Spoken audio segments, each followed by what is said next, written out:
अस्सलाम वालेकुम स्टूडेंट्स, आप लोगों को वाइट बोर्ड विजिबल है? देखिए, लास्ट टाइम हमने क्यूबिक सप्लाइन के बारे में बात की थी और क्यूबिक सप्लाइन की फर्दर हमारे पास दो टाइप्स हैं। एक आपके पास नेचुरल सप्लाइन था और दूसरा आपके पास क्लैम्प्ड सप्लाइन थी।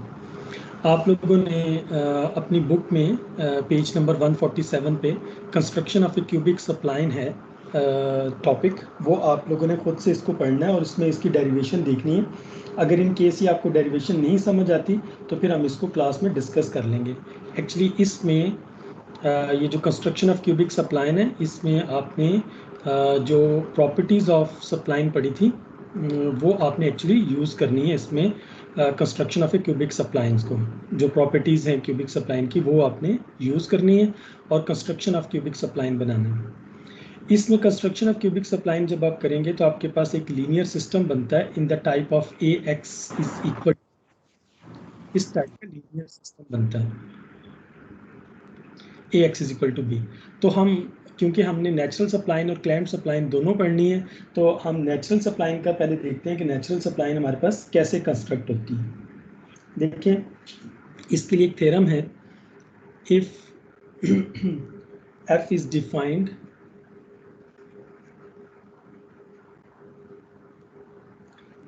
at a is equal to x0, ये आपके पास फर्स्ट नोट पॉइंट है, which is less than x1 and x1 is less than x2 and so on xn is equal to b।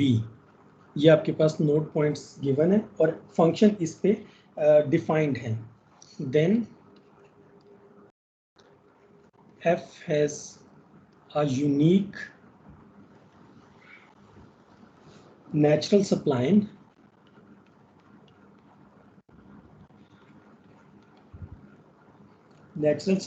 interpollant S, natural supplying interpollant S on the nodes x0, x1 and xn, that is a supplying interpollant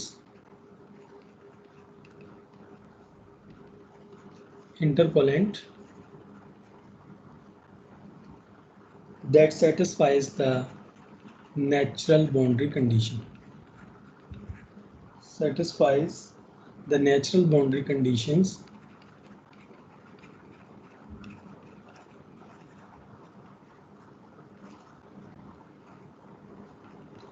natural boundary conditions define थी S double prime at initial point A is equal to 0 and S double prime mean इस इंटरपोलेंट का अगर हम double derivative लें और उस double derivative की value initial point A is equal to x0 पे चेक करें तब भी उसका रिजल्ट 0 होगा, और S double prime eight xn जो कि B के इक्वल है उस पर हम चेक करें तो ये इक्वल टू 0 आपके पास रिजल्ट देंगे। तो इस टाइप की इंटरपोलेंट को हम, इस टाइप की सप्लाइन इंटरपोलेंट को हम नेचुरल सप्लाइन इंटरपोलेंट कहते हैं। अब इसमें बेसिक हमारा जो जब हम सप्लाइन इंटरपोलेंट जो है वो कंस्ट्रक्ट करते हैं तो हम बेसिकली एक सिस्टम ऑफ लीनियर इक्वेशंस बनाते हैं, सिस्टम ऑफ लीनियर इक्वेशंस बनाते हैं। और वो सिस्टम ऑफ लीनियर इक्वेशंस आप लोगों ने शायद उसमें लीनियर अलजेब्रा की उसमें क्लास में पढ़ा हो कि हम उस सिस्टम ऑफ लीनियर इक्वेशंस को A X is equal to B की फॉर्म में लिखते हैं। ए हमारे पास बेसिकली कोफिशिएंट्स का मैट्रिक्स होता है, एक्स आपके पास वो वैल्यूज़ हैं जो अननोन है जो आप उसमें फाइंड आउट करते हैं, और बी आपके पास उसकी नोन वैल्यूज़ होती हैं राइट हैंड साइड पे जो हमें गिवन होती हैं। जी, कोई क्वेश्चन है इसमें?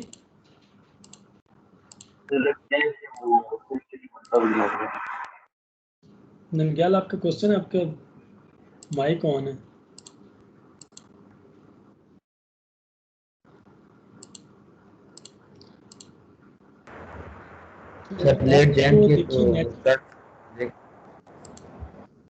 क्या प्रॉब्लम है?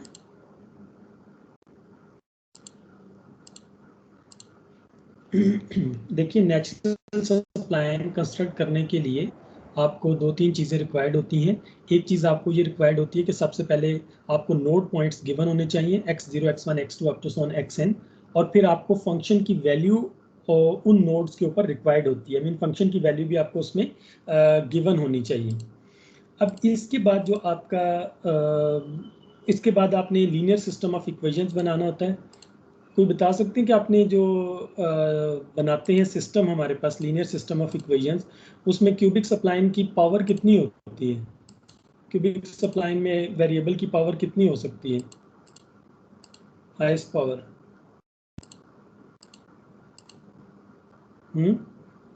क्यूबिक सप्लाइन, जब आप क्यूबिक सप्लाइन बनाते हैं तो उसमें वेरिएबल की मैक्सिमम पावर कितनी होती है?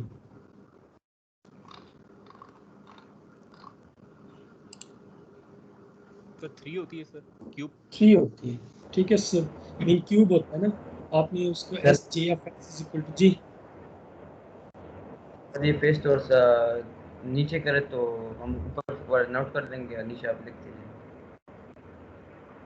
ये पेज आपको नजर आ रहा है? Yes sir. जी, तो हम बेसिकली देखिए, जब आप नेचुरल सप्लाइन अप्लाई करेंगे तो आप सिस्टम ऑफ लीनियर इक्वेशंस बनाएंगे। A X is equal to B type का आपके पास सिस्टम बनेगा, और इस सिस्टम को आप फर्दर फिर सॉल्व करेंगे। अब इसमें हम जो ए का जो मैट्रिक्स होगा, याद रखें ए मैट्रिक्स, इसके लिखने का आपके पास क्या होगा कि मीन ए मैट्रिक्स कैसे कंस्ट्रक्ट किया जाएगा गिवन इंफॉर्मेशन से, वो देखें construction of A matrix. Construction of matrix A, सबसे पहले तो याद रखें कि ए का साइज आपके पास होगा n+1 क्रॉस n+1, ये आपके पास साइज ऑफ द मैट्रिक्स होगा, और ये कंस्ट्रक्ट किया जाएगा ए इज इक्वल टू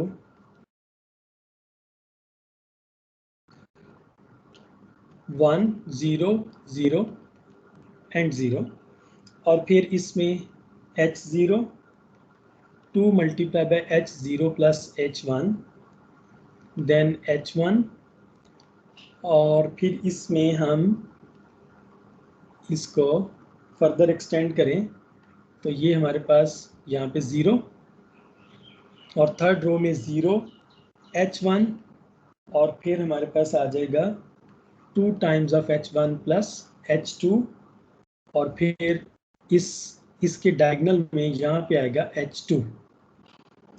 फिर इसमें नेक्स्ट में हम इसको एक्सटेंड करें फर्दर, ये 0, और इसके कॉरस्पॉन्ड डायगोनल में जो एलिमेंट आएगा वो आपके पास 0 होगा। ये अभी तो क्योंकि इसमें हम डील कर रहे हैं n-1 और n-2 के जो केस है उसमें हम डील कर रहे हैं n+1 और n+1, तो इसको जब हम छोटा मैट्रिक्स कंस्ट्रक्ट करेंगे तो फिर उसमें ज़्यादा बेटर अंडरस्टैंडिंग आपके पास आ जाएगी। फिर ये जो आपके पास 2h+1 है, इसके कॉरस्पॉन्ड आपके पास यहाँ पे 2 multiply by h of n-1 n-2 plus h of n-1, ये, और इस h2 के कॉरस्पॉन्ड यहाँ पे वैल्यू आएगी h ऑफ n-1। इसको रेज कर लें, ये आपके पास मीन फाइनल यहाँ पे 0 आएगा, और ये इसके साथ एनीवे अगर आप इसकी सही मीन जो कंस्ट्रक्शन है वो देखना चाहें तो आप अपनी बुक के पेज को चेक कर सकते हैं, पेज नंबर 167 है, उस पर ये इसकी कंस्ट्रक्शन गिवन है। ये ए मैट्रिक्स है, ठीक है। यहाँ से इसका मतलब ये हो गया कि आपके पास जो वैल्यूज़ हैं वो रिपीट हो जाएंगी इसी तरह से जिस तरह से ये इस रो में आ रही हैं, सिर्फ फर्स्ट 2 रोज डिफरेंट है, नेक्स्ट में आपके पास ऑलमोस्ट वैल्यूज़ रिपीट होंगी सेम, जैसे hn-2 है, hn-2 hn-1 2 टाइम्स ये अपीयर होगा, और ये आपके पास इसी तरह से आएगा। इसकी मैं आगे कंस्ट्रक्शन आपको करवाता हूँ तो फिर उसमें ज़्यादा क्लियर हो जाएगी। जबकि आपके पास ये जो बी मैट्रिक्स है उसकी फॉर्म ये होगी, बी जो आपके पास राइट हैंड साइड है उसमें आपके पास जो फर्स्ट रो होगी वो 0 होगा, ये क्योंकि कॉलम वेक्टर होगा, तो इसमें 3/h1 then a2 minus a1 minus 3/h0 a1 minus a0, ये सेकेंड एलिमेंट होगा। फिर आपके पास सो ऑन, एंड पे जो एलिमेंट होगा 3/HN-1, फिर आपके पास AN-1 -3 डिवाइडेड बाई HN-2 और स्क्रीन में AN-1 देगा रहे AN-2, और यहाँ पे आपके पास 0 आ जाएगी।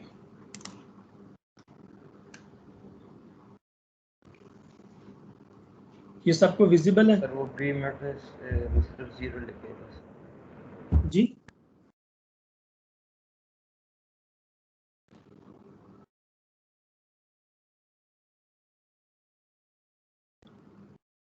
ये सबको विजिबल है? Yes sir. और इसमें x आपके पास ये होगा, x भी एक कॉलम मैट्रिक्स आपके पास होगा, C0, C1 और Cn। तो इस तरह से ये आपके पास एक लीनियर सिस्टम ऑफ इक्वेशंस बन जाएगा जिससे हम मैट्रिक्स कंस्ट्रक्ट कर सकते हैं। और इसमें मैट्रिक्स ए की आपने ये प्रॉपर्टी याद रखनी है, matrix A is strictly diagonally dominant matrix, diagonally dominant matrix.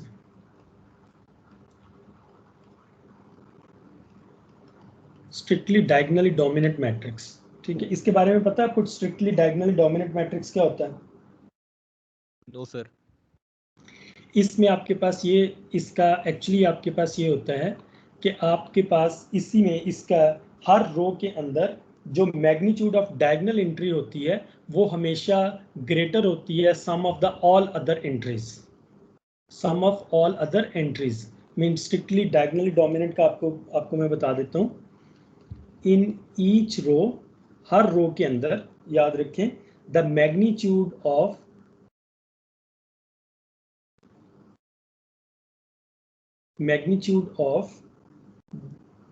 the diagonal entry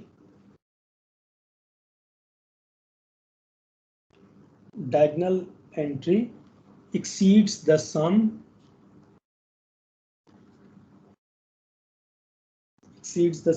of the magnitude of all other entries in the row.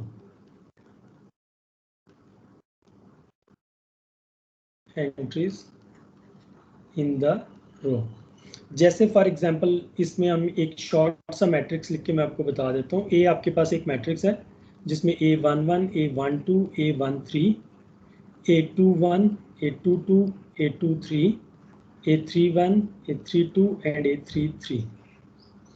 तो ये मैट्रिक्स डायगोनली डोमिनेंट तब होगा जैसे फर्स्ट रो में डायगोनल का एलिमेंट आपके पास A11 है, तो absolute value of A11 is greater then absolute value of A12 plus A13। ठीक, ये फर्स्ट अगर ये कंडीशन सेटिस्फाई हो जाए, फिर A22 सेकेंड रो का डायगोनल एलिमेंट्स आपके पास A22 है, तो A22 की magnitude is greater than sum of A21 plus sum of A23। और फिर थर्ड मैट्रिक्स में थर्ड रो में A33 आपके पास डायगोनल का एलिमेंट है, तो A33 is greater than sum of A31 plus A32। ठीक, तो अगर ये कंडीशन सेटिस्फाई कर जाए ये matrix, then A is diagonally dominant. हम कहते हैं A जो है वो आपके पास डायगोनली डोमिनेंट मैट्रिक्स है। ठीक, ये एक सर्टन कंडीशन है डायगोनली डोमिनेंट मैट्रिक्स की, जिसको हम फर्दर आगे जाके जब मैट्रिक्स लीनियर अलजेब्रा करेंगे, जिसमें हम गॉस सीडल मेथड और जैकोबी और दूसरे मेथड्स अलजेब्रिक फैक्टराइजेशन, उसमें हम इनको मजीद डिटेल में डिस्कस करेंगे कि डायगोनली डोमिनेंट का हमें बेनिफिट क्या है, कि क्यों हमें डायगोनली डोमिनेंट मैट्रिक्स जो है वो बेनिफिट देते हैं। तो इसमें देखिए इसकी एक प्रॉब्लम आप देख लें, जो हम इसका एक एग्जांपल सॉल्व करते हैं जिसमें हम कंस्ट्रक्ट करेंगे डायगोनल, ये जो आपके पास क्यूबिक सप्लाइन है, नेचुरल क्यूबिक सप्लाइन है, उसकी एग्जांपल देखिए। ये एग्जांपल नंबर आपके पास 2 है और पेज नंबर ये एक्चुअल बुक का पेज 150 है। ठीक, अब इसमें आपको गिवन है कि गिवन सबसे पहले आपको फंक्शन है f of x is equal to E power of x। इस तरह की हम ऑलरेडी पहले एक टेलर पोलिनोमियल कर चुके हुए हैं, उसी से रिलेटेड है। f of x is equal to E power of x और डेटा पॉइंट्स आपको गिवन है 0 1 डेटा पॉइंट्स और 1 e और फिर आपको गिवन है इसमें 2 एंड e स्क्वायर और फिर इसमें आपको गिवन है 3 एंड e क्यूब। ये आपको डेटा पॉइंट्स गिवन है। किसका मतलब है आपके पास x नॉट इक्वल टू 0 है, x1 इक्वल टू 1 है, x2 आपके पास इक्वल टू 2 है और x3 इक्वल टू 4 है, right. x3 is equal to 3 है, सॉरी 0 1 2 3, 0 1 2 3। और साथ ही फंक्शन की वैल्यूज गिवन है। f एट 0 पे वैल्यू 1 है, f एट 1 पे वैल्यू e है और f एट 2 पे वैल्यू e2 है और फंक्शन की वैल्यू एट 3 पे आपके पास e3 है। ये दो चीज़ें आपको गिवन है, नोट्स भी गिवन है और फंक्शन की वैल्यूज भी गिवन है। इसमें आपको ये कहा जा रहा है कि आपने फॉर्म करनी है, फॉर्म नेचुरल क्यूबिक स्प्लाइन। आपने नेचुरल क्यूबिक स्प्लाइन बनानी। इसका कोई इंटरवल बता सकते हैं कि इसका इंटरवल क्या होगा? इंटरवल, इसका इंटरवल क्या होगा?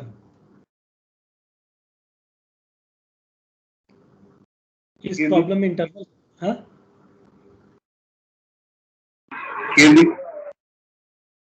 इंटरवल क्या होगा? Sir 0 to 3। 0 to 3, ठीक है। तो आपने फॉर्म करनी है नेचुरल क्यूबिक सप्लाइन। इसका मतलब ये नेचुरल क्यूबिक सप्लाइन है तो s double prime eight 0 interval के इनिशियल पॉइंट पे 0 है और s डबल प्राइम एट 3 पे 0 है। ये हमारी नेचुरल क्यूबिक सप्लाइन की बाउंड्री कंडीशन है जो हमने कंस्ट्रक्ट करनी है।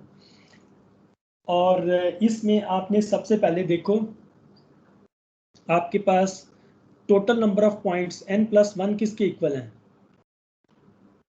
n+1। यहाँ पे इसका सोल्यूशन हम लिखते हैं जी, n+1 पॉइंट्स आपके पास इक्वल हैं 4। इसका मतलब है यहाँ पे n आपके पास वैल्यू, n की वैल्यू 3 है, n इज 3। इनके दरमियान डिफरेंस कितना है? पहले आपके पास देखो, मैं h0 h1 h2 को आपको बता देता हूँ। ये x0 है, ये आपके पास x1 है, ये x2 है और ये आपके पास फाइनल पॉइंट x3 है, ठीक है। जो आपके पास h0 है, h0 actually the difference between these two है, x1 माइनस x0। जो आपके पास h1 है वो इन दो नोड्स के दरमियान जो डिफरेंस है वो है h1 is equal to x2 minus x1 है। और जो आपके पास h2 होगा वो बेसिकली आपके पास x3 माइनस x2 होगा। तो कोई बता सकते हैं इसमें h0 h1 h2 की वैल्यूज क्या आएंगी? जी, h0 h1 और h2 की वैल्यूज क्या आएंगी आपके पास? सर 1 आएगी सर, सारी की सारी 1 आएंगी क्योंकि सबके दरमियान डिस्टेंस सेम है। इन दो के दरमियान क्योंकि x0 इज इक्वल टू 0 है, x1 इज इक्वल टू 1 है, x2 इज इक्वल टू 2 है और x3 इज इक्वल टू 3 है। ये डिफरेंट नोटेशन इसलिए यूज की गई है कि सम टाइम जब हम uneven distribution of function, uneven distribution of nodes consider करते हैं तो उस केस में हमें ये डिफरेंट करने के लिए हमें चाहिए होता है। अब इसमें देखो अच्छा, इसके बाद जो आपको वैल्यूज गिवन है, याद रखें ये जो एफ ऑफ 0 है ये रिप्रेजेंट करता है A0 को। A0 का मतलब है F of 0 which is equal to 1, जो कि आपके पास जो A1 है वो रिप्रेजेंट करता है बेसिकली फंक्शन की वैल्यू एट 1 को, which is equal to E। A2 represent करता है फंक्शन की वैल्यू एट 2 को, which is equal to E square. और A3 रिप्रेजेंट करता है आपके पास फंक्शन की वैल्यू एट एंड पॉइंट पे, तो वो आपके पास है E की पावर 3। ठीक है। अब हमारे पास देखो नंबर ऑफ पॉइंट्स कितने बनते हैं। हमने ए मैट्रिक्स का साइज क्या रखा था? A matrix size is n+1 cross n+1। तो आपके ए मैट्रिक्स का साइज इस केस में कितना बनेगा, बता सकते हैं? ए मैट्रिक्स का साइज 4x4। तो ए मैट्रिक्स को कंस्ट्रक्ट करने के लिए देखिए, ए मैट्रिक्स अब आपके पास कंस्ट्रक्शन इसकी कैसे होगी। वापस जाएं, अगर आपके पास ये जो मैट्रिक्स है यहाँ पर देखें, फर्स्ट रो में क्या है? फर्स्ट रो में 1 0 0, तो टोटल हमें 4 कॉलम्स बनाने हैं ना। तो हम पहली रो क्या आएगी? First row 1 0 0 and 0, first row. Second row में जो आपके पास सेकेंड रो है, सेकेंड रो में पहला एलिमेंट H0 है, दूसरा एलिमेंट आपके पास 2 ऑफ H0 प्लस H1 है, थर्ड एलिमेंट आपके पास H1 है। तो फोर्थ एलिमेंट क्या होगा? फोर्थ एलिमेंट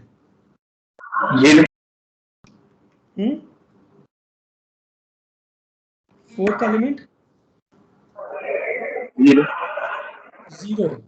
फोर्थ एलिमेंट आपके पास होगा 0। तो पहली रो में देखिए ना, यहाँ पे इसका मतलब है इस जगह पे आएगा 1, फिर आपके पास 4, देन 1 एंड 0। अब उसके बाद देखो थर्ड रो में पहला एलिमेंट 0 होना चाहिए, फिर नेक्स्ट एलिमेंट H1 आना चाहिए, फिर उससे next element 2 multiply by H1 plus H2 आना चाहिए, और फोर्थ एलिमेंट उसमें H2 होना चाहिए, राइट। तो इसको आप देख लें, पहला आपके पास एलिमेंट 0, दूसरा आपके पास H1 की वैल्यू आपके पास 1 है, फिर 2 multiply by H1 plus H2 तो वो 4, और फिर H2 आपके पास इक्वल है 1 के। मैं इसके साथ साथ इसको मेंशन करता हूँ, पहले आप इसको एक मिनट ज़रा नोट कर लें। फिर नेक्स्ट में 0 0 0 एंड 1। अब मैं यहाँ पे आपको इसका मैट्रिक्स का बता देता हूँ कि हमने ये मैट्रिक्स कैसे लिखा है। आपके पास ये ए मैट्रिक्स है, क्योंकि हमने 4x4 का मैट्रिक्स लिखना था, तो पहला एलिमेंट आपके पास 0 0 0 एंड 0 फर्स्ट रो में। सेकेंड रो में elements H0 2 multiply by H0 plus H1, फिर ये एलिमेंट H1, और फिर यहाँ पे एलिमेंट अगेन 0। जी ये नेचुरल सप्लाई इसमें हम मैट्रिक्स यूज करेंगे। जी, नेचुरल सप्लाई में हम मैट्रिक्स कंस्ट्रक्ट करेंगे और फिर इस मैट्रिक्स को सॉल्व करके C0 C1 की वैल्यू फाइंड करेंगे, और फिर उन वैल्यूज को यूज करके हम क्यूबिक सप्लाइन इंटरपोलेशन बनाएंगे। क्योंकि जो क्यूबिक सप्लाइन इंटरपोलेशन है उसकी अगर आपको जर्नल फॉर्म याद हो तो वो आपके पास थी Sj of x is equal to Aj plus Bj x minus xj plus Cj x minus of xj का स्क्वायर और plus Dj x minus xj का क्यूब था, ये थी ना। तो j आपके पास वेरी करता है बिटवीन 0 से लेके 1 up to so on n तक, जितने आपने कंसीडर करने। तो देखो ना, यहाँ से आपके पास सिस्टम ऑफ इक्वेशंस बनेगा ना, system of equations mean j को 0 रखो पहली इक्वेशन आ गई, g को 1 रखो दूसरी इक्वेशन आ गई, g को 2 रखो तीसरी इक्वेशन, j को 3 रखो चौथी इक्वेशन। तो वो सिस्टम ऑफ इक्वेशंस आपके पास यहाँ से बनता है, सिस्टम ऑफ इक्वेशंस। तो उनको सॉल्व करने के लिए हमें, जब हमें सिस्टम ऑफ इक्वेशंस गिवन हो तो हम मैट्रिक्स वाला मेथड अप्लाई करते हैं, तो वो मेथड हमने यहाँ पे अप्लाई किए हैं। फिर इससे जब हम थर्ड रो लिखेंगे तो थर्ड रो में फर्स्ट एलिमेंट आपके पास 0 होगा, उसमें नेक्स्ट एलिमेंट आपके पास h ऑफ n-2 आएगा। n-2 जो आपके पास, फॉर एग्जांपल इसमें n हमारे पास 3 था, तो 3-2 आपके पास 1 आ जाता है। यहाँ पे h1 आएगा जो हमने यहाँ पे 1 लिखा है। उससे नेक्स्ट एलिमेंट आपके पास आएगा 2 multiply by h1 plus h2 आएगा, और फिर यहाँ पर एलिमेंट h1 आएगा। जो इसकी फोर्थ रो बनेगी उसमें यहाँ पे भी 0, यहाँ पे भी आपके पास 0 है, और फिर फर्दर आपके पास यहाँ पे 0 और फाइनली यहाँ पे 1 आएगा। इस तरह से हमने इसको कंस्ट्रक्ट किया है मैट्रिक्स को। ये क्लियर हो गया कुछ? हाँ,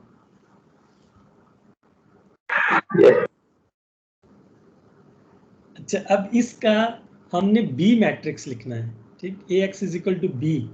तो बी मैट्रिक्स आपके पास, बी की मैं जर्नल फॉर्म आपको लिखवा देता हूँ। जर्नल फॉर्म इसकी है, बी की हम यहाँ पे लिख लेते हैं 0, पहला एलिमेंट, पहली रो जो होगी वो आपके पास 0 होगी, फर्स्ट रो। सेकंड रो के जो एलिमेंट्स होंगे वो आपके पास हैं 3/h1 multiply by a2 minus a1 minus 3 divided by h0 a1 minus a0,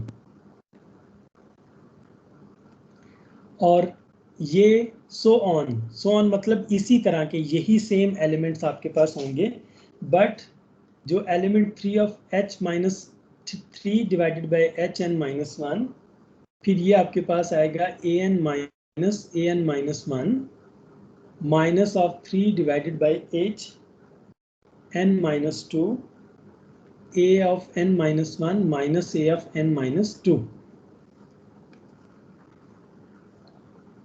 ये हमारे पास बनेगा, और फिर फाइनल पॉइंट इसमें, पहला पॉइंट भी 0 होगा, मीन रो का पहला एलिमेंट 0 होगा, और एंड पे भी रो के 0 एलिमेंट आएगा जी। तो अब इसको देख के, अब आपके पास n कितना है यहाँ पे, n is equal to 3 sir. तो बी के मैट्रिक्स के एलिमेंट्स, जर्नल एलिमेंट्स क्या बनेंगे? कोई लिखवा सकते हैं जर्नल एलिमेंट्स क्या बनेंगे? पहला एलिमेंट 0, सबसे पहले 3/h1 a2 minus a1 minus 3/h0 a1 minus a0, ये पहला एलिमेंट आ गया। नेक्स्ट एलिमेंट क्या होगा, बता सकते हैं? Next element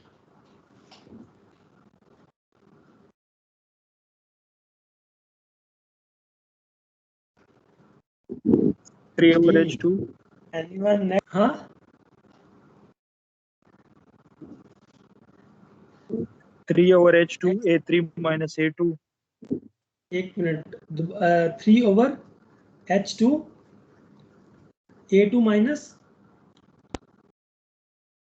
a3 minus a2 sir. a3 minus a2 minus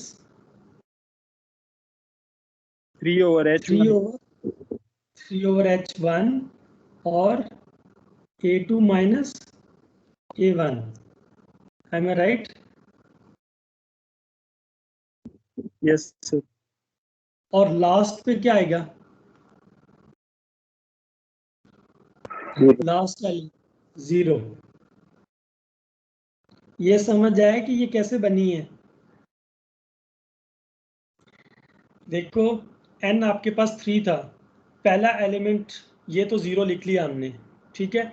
ये हमने value n is equal to 1 के लिए लिख ली, ठीक है, n इज इक्वल टू 1 के लिए। फिर इस रो में आप n is equal to 3 value दें, अगर आप ये 1 2 3 ये अगर आप वैल्यू दें इसमें, तो ये आप इस फार्मूले को यूज़ किया है, 3 माइनस 1 2 3 माइनस 2 फिर 3 ओवर ये 3 माइनस 2 1, ये h1 आता है, और फिर ये a2 माइनस a1, और फिर फाइनली आपके पास इक्वल टू 0 आ जाता है। तो इसमें वैल्यूज आप पुट कर दें तो देखें वैल्यूज पुट करने से बी आपके पास क्या बनेगा, पहला एलिमेंट 0 है, ये 3/h1 3 है, a2 माइनस a1 जी। इसके देखिए जरा a2 की वैल्यू क्या है इसमें, ये आपके पास बनता है 3 और a2 माइनस a1, a2 आपके पास e स्क्वायर है और माइनस a1 आपके पास e है। और फिर इसमें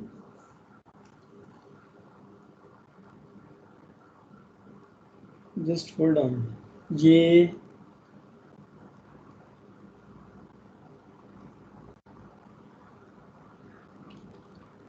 टू 0, फिर आपके पास 3/h1 3 e square minus 2e।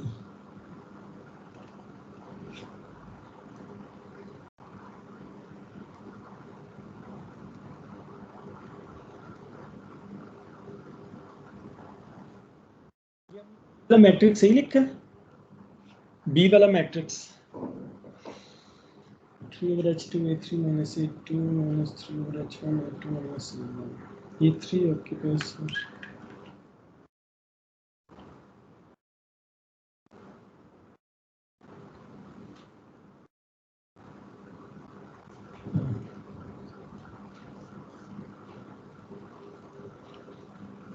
अच्छा, यहाँ से e ये वैल्यूज पुट करें, 3 multiply by E square minus E, फिर माइनस 3 a1 आपके पास है इसमें 1, a1 इज इक्वल टू पास e और माइनस a0 आपके पास इक्वल टू 1 है, a0 यस। अब नेक्स्ट में 3h2 भी आपके पास 1 है, a3 माइनस a3 आपके पास है e क्यूब माइनस a2 है आपके पास e स्क्वायर माइनस 3 और फिर a2 आपके पास है इसमें e स्क्वायर माइनस a1 आपके पास इसमें गिवन है e और लास्ट में 0। इसको सिंप्लीफाई करें तो b आपके पास बनेगा 0 3e स्क्वायर माइनस 3e और माइनस 3e और प्लस 3 और फिर यहाँ से 3e cube minus 3e square minus 3e square और प्लस 3e एंड 0। तो इसको अगर आप सिंप्लीफाई करके लिख लें, 3 कॉमन ले लें तो ये आ जाएगा e square minus 2e plus 1 और ये आ जाएगा आपके पास 3e cube minus 2e plus 1 और एंड पे 0। ठीक है, तो अब आपके पास ये चीज़ बन गई। अब कांस्टेंट आपके पास कितने होंगे, x जो है वो इक्वल होगा C0, C1, C2 और C3, 4 कांस्टेंट्स। अब आप लिखें AX is equal to B, ये सिस्टम। तो AX is equal to B जब आप सिस्टम बनाएंगे तो इसके कॉरस्पॉन्ड आपके पास इक्वेशंस ये आ जाएंगी, C0 is exactly equal to 0।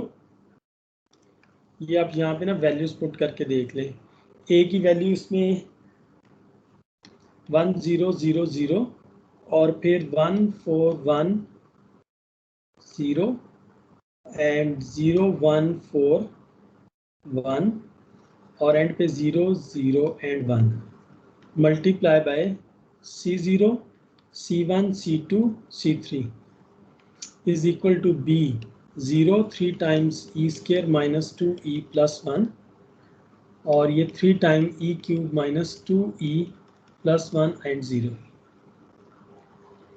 यहाँ से सिस्टम आप इसको सॉल्व कर लें, यहाँ से आपको मिल जाता है C0 इज इक्वल टू, पहली इक्वेशन से C0 इज इक्वल टू 0, जबकि दूसरी इक्वेशन जब हम सेकंड रो को इस कॉलम से मल्टीप्लाई करवाएंगे तो ये बनेगा C0 plus 4C1 plus C2 equal to 3 times e square minus 2e plus 1 ये सेकंड इक्वेशन, ये सेकंड रो से आएगी, ठीक है, ये इस रो से, और ये इस रो से आएगा। इसको इस रो से आपके पास C00 आएगा, C1 plus 4C2 plus C3 is equal to 3 times E3 minus 2E plus 1, और इस फाइनल टर्म से आपको मिलेगा C3 इज इक्वल टू 0। अब देखें, इस सिस्टम ऑफ लीनियर इक्वेशंस को आप सॉल्व कर लें तो ये आपके पास बनेगा, इसको सिंप्लीफिकेशन करने के बाद, क्योंकि ये C0 is equal to C3 is equal to 0 है, जब हम इसमें C0 पुट करेंगे तो हमारे पास आ जाएगा 4C1 plus C2 is equal to 3 times E square, और इसमें हम पुट करेंगे तो ये हमें देगा C1 plus C2 4C2 equals to 3 times E3 minus 2E plus 1। आपने यहाँ से सिस्टम को सॉल्व कर लेना है, इस सिस्टम ऑफ लीनियर इक्वेशंस को, तो ये सिंप्लीफाई हो के आपके पास जो C1 है उसकी वैल्यू आएगी अप्रॉक्सीमेटली 0.75685, और C2 हमारे पास आएगा इसमें अप्रॉक्सीमेटली 5.83007। ये C1 C2 की वैल्यू आ गई। अब C0 C3 आपके पास ऑलरेडी गिवन है। अब आप इसमें आपने जो ये C0 C1 C2 की वैल्यूज फाइंड कर ली हैं। अब हमारा जो नेक्स्ट स्टेप होगा वो हमने फाइंड करने हैं जो अदर कांस्टेंट्स हैं उसमें। जैसे देखो ना, C0 C1 C2 C3 की वैल्यूज तो आ गई, लेकिन इसके अलावा यहाँ से इस इक्वेशन में देखिए ना, आपने Cj को डिटरमिन कर लिया, j इज इक्वल टू 0 1 2 3, ठीक, और आपने Aj आपको पहले से गिवन है। अब आपके पास रिमेनिंग कांस्टेंट्स में रह गए हैं Bj और Dj, ये दो आपने मजीद आपने फाइंड आउट करने हैं। ये एंड वाला पॉइंट समझ आया इसमें? मैं आपको इसमें बता देता हूँ, जब आप S0x लिखेंगे, जो पहली तो आपके पास वो Sj ऑफ x जो है वो Aj प्लस Bj और यहाँ पे प्लस Cj और यहाँ पे और प्लस Dj, ये आपने नोन है, आपको Aj डिफरेंट वैल्यूज नोन है इसमें, ये भी आपके पास नोन हो गया। अब आपके पास इसमें अननोन दो हैं, ये सॉरी अननोन आपके पास दो हैं, एक Bj है और एक Dj है। तो आप फाइंड करेंगे इसमें B0 B1 B2 और आप इसमें फाइंड करेंगे D0 D1 और D2, ठीक है, D0 D1 और D2 ये आप फाइंड करेंगे इसमें B3 हमने इसलिए फाइंड नहीं किया क्योंकि वो एंड पॉइंट पे हमारे पास वो वैसे ही 0 है इस वजह से, और यहाँ पे भी D में भी एंड पॉइंट पे क्योंकि नेचुरल क्यूबिक सप्लायर है वो हमने 0 कंसीडर किया है, तो इस वजह से उसको हम B3 और D3 कैलकुलेट करने की जरूरत नहीं है। तो जब आप ये चीजें आखिरी वाला पॉइंट एक दफा रिपीट कर दें सर, ये D3 और B3 हमने क्यों नहीं कैलकुलेट किया सर? इसलिए कैलकुलेट नहीं किया क्योंकि हमारे पास नेचुरल क्यूबिक सप्लाइन है और एंड पॉइंट्स पे हमारे पास वो 0 है। S double prime of x 0 जो बाउंड्री कंडीशन है वो हमारे पास उसमें 0, इस वजह से उसको कंसीडर करने की जरूरत नहीं है। तो हम सिर्फ कंसीडर करेंगे D0 B1 B2 को, ये वैल्यू कैलकुलेट करेंगे, D0 D1 और D2 की वैल्यू कैलकुलेट करेंगे। तो नेचुरल क्यूबिक सप्लाइन आपके पास अल्टीमेटली 4 पॉइंट्स है ना, तो 4 पॉइंट से आपके पास कितनी मतलब हम क्यूबिक सप्लाइंस बना सकते हैं। ये नेचुरल क्यूबिक सप्लाइन में हमने पहले डिस्कस किया था कि अगर हमें 4 पॉइंट्स हैं तो हम 3 नेचुरल क्यूबिक सप्लाइंस लिख सकते हैं अगर 4 पॉइंट्स गिवन हो। तो इसमें 4 पॉइंट्स है ना, 0 1 2 3 n प्लस 1 आपके पास 4 है, इसमें 4 पॉइंट्स है, लेकिन एक्चुअल n की वैल्यू आपके पास 3 है, तो 3 क्यूबिक सप्लाइंस हम कंस्ट्रक्ट कर सकते हैं। तो वो आप लोग इसकी जो फाइनल स्टेज है वो आप देख सकते हैं पेज नंबर, इसी बुक की पेज नंबर 151 पे, और उसमें देखिए ये f of x is equal to e power of x, ये हमने ओरिजिनल फंक्शन था हमारे पास, जबकि इसकी जब हमने cubic spline natural cubic spline लिखी तो हमें एस ऑफ एक्स 3 किस्म का मिला, जिसमें एक यहाँ पे फंक्शन है वो भी मीन क्यूब तक है, और ये इसमें इंटरवल लिया है बिटवीन 0 एंड 1 के दरमियान। फिर यहाँ पे एक क्यूबिक का फंक्शन लिखा गया है, इसमें इंटरवल बिटवीन 1 एंड 2 है। फिर यहाँ पे एक क्यूबिक फंक्शन लिखा है और इसका इंटरवल आपके पास बिटवीन 2 एंड 3 है। तो इसको जब एग्जैक्ट के साथ कंपेयर किया गया और इसका प्लॉट किया गया तो वो आपके पास समथिंग लाइक दिस बनता है। मीन ये एक्सपोनेंशियल है ना, तो एक्सपोनेंशियली ग्रो करेगा। ये अगर एग्जैक्ट का ग्राफ है तो आपके पास जो अप्रॉक्सीमेट लाइन के ग्राफ है वो आपके पास समथिंग लाइक दिस साइड। ये x और ये आपके पास y।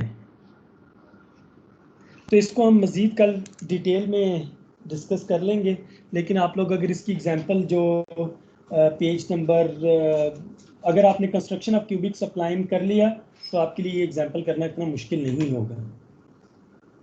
अगर फिर भी आपको उसमें समझ नहीं आती तो फिर हम इसको दोबारा क्लास में डिस्कस कर लेंगे, ठीक है? सर हमारा क्विज कल होएगा सर? क्विज मैं आपको बता दूंगा क्विज लेने से पहले। Right sir.